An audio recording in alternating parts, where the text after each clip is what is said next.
यह घटना उत्तर भारत के एक छोटे से कस्बे की है। कोई बहुत पुरानी बात नहीं, लगभग 2016 की। उस इलाके में एक कब्रिस्तान था जो शहर के आखिरी छोर पर पड़ता था। चारों तरफ खेत, बीच में कच्ची सड़क और उसके बाद कब्रिस्तान। न कोई लाइट, न कोई गार्ड। दिन में लोग वहां से निकल जाते थे, लेकिन रात के बाद कोई उधर नहीं जाता था। लोग कहते थे रात के बाद वहां रुकने वाला सही सलामत नहीं रहता। घटना की शुरुआत राजेश उसी कस्बे में पैदा हुआ था। उम्र करीब 32 साल, शादीशुदा, एक छोटा बेटा। वह पास के शहर में प्राइवेट नौकरी करता था और रोज बस से आता जाता था।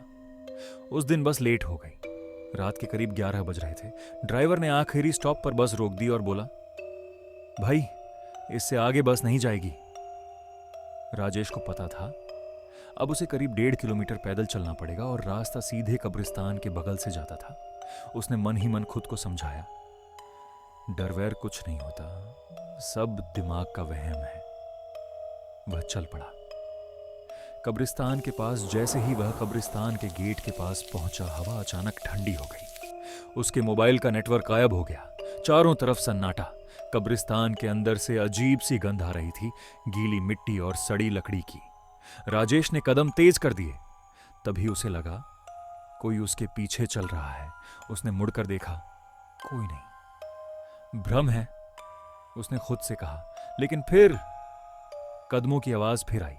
इस बार बिल्कुल उसके साथ साथ। राजेश का गला सूख गया। पहली आवाज जब वह कब्रिस्तान के बीच वाले हिस्से के पास पहुंचा, अचानक किसी ने धीमे से कहा, राजेश।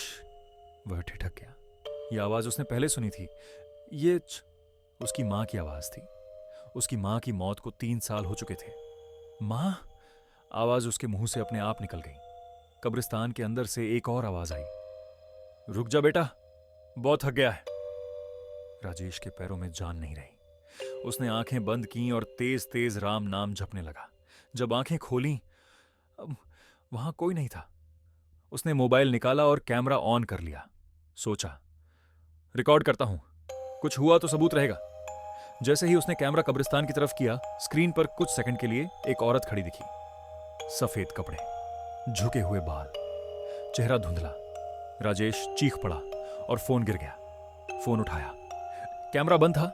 गैलरी चेक की, कोई वीडियो नहीं। दूसरी चीज, अब वह दौड़ने लगा, लेकिन जितना दौड़ता कब्रिस्तान खत्म ही नहीं हो रहा था। तभी उसे महसूस हुआ उसकी पीठ पर कोई सांस ले रहा है, गरम बदबूदार सांस। उसने पीछे देखा, कुछ नहीं, लेकिन उसकी कमीज की पीठ भीगी हुई थी, जैसे किसी ने उस पर मुंह रखकर सांस ली हो। कब्र का नाम अब आखिरी हिस्सा बचा था, घर बस 100 मीटर दूर। तभी कब्रिस्तान के अंदर से किसी ने जोर से हंसना शुरू किया। एक नहीं, वो कई आवाजें। राजेश ने दौड़ते दौड़ते कब्रों की तरफ देखा। एक कब्र पर ताजा मिट्टी थी, उस पर नाम लिखा था राजेश कुमार और तारीख आज की। उसकी चीख निकल गई। सुबह 6 बजे कस्बे के लोग कब्रिस्तान के पास इकट्ठा थे। राजेश बेहोश पड़ा था कब्रिस्तान के गेट के बाहर। उसके बाल पूरी तरह सफेद हो चुके थे। डॉक्टरों ने कहा, भयानक सदमे में गया है। राजेश जिंदा तो बच गया, लेकिन वह कभी ठीक नहीं हुआ। उसके बाद आज भी राजेश जिंदा है, लेकिन रात होते ही वह एक ही बात दोहराता है, कब्रिस्तान के बाहर मत रुको। वो नाम पुकारते हैं, जो लौटते हैं वो पूरे नहीं लौटते। और हैरानी की बात, जिस कब्र पर उसका नाम लिखा था, वह कब्र आज भी वहां है, खाली।